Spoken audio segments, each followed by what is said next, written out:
Hi folks, this is Tom. Today we're going to show you what the retrofitted Renogy 100-watt solar panel looks like and how it's working. This is the Renogy 100-watt panel, and if you look, guess what? Here we go. It now has legs. Isn't that cool?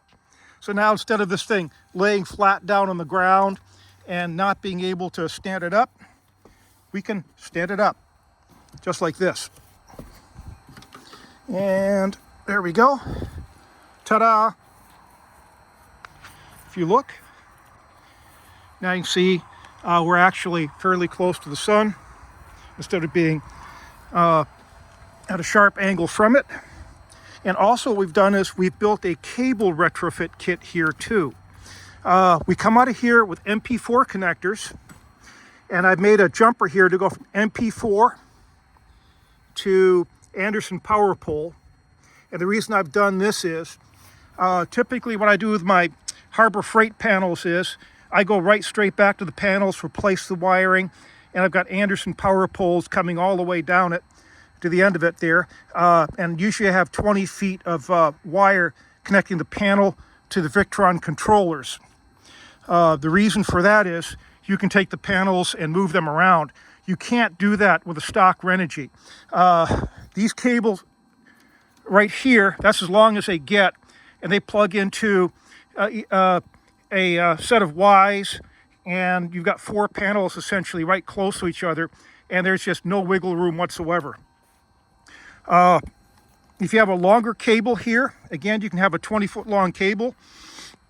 You can take these panels and move them around any way you need to be able to get the sunlight. That's a huge takeaway from this. I've seen cables like this on eBay. They can be purchased.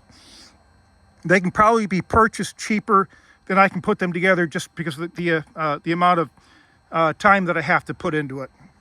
Okay, now if you look over here at the business end of things, normally I would go through a couple of these combiners.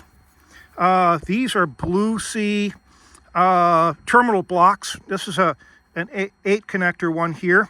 So I've done 4 positives and 4 negatives. Each one of these 30 amp connectors, of course, can take up to 30 amps, but your standard panel is going to be somewhere between 5 and 8 amps. Come in here, combine. I'm going from the number 12 wire now to the number 8 wire, and that's going back to my Victron controller. This is the MPPT 100/50. And since the Victron Connect app is on my phone here and I'm taking pictures, I can't show you how this is charging. So it's showing you here the voltmeter, and this is about 13.16 volts when we started here a little while ago. Now we're up to 1332. And what I do here is I take my Victron controller, I go through 8-gauge wire and a 50 amp Anderson power pole. I can disconnect it here so I can go between batteries easy. Good high current wire, and here we go. There's our lithium iron phosphate battery. That's approximately 12.8 volt nominal, and right there 100 amp hours. So if you do that to 80%, it's going to be roughly 1,000 watt hours or a kilowatt hour storage right there, which is pretty doggone good.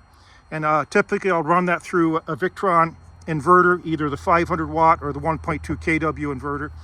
I've also got a Harbor Freight Jupiter 2000. That's the I think the only sine wave one they have, and I can run that as well. And peak powers on all these is typically 100% on top of what the average power is, or maximum power.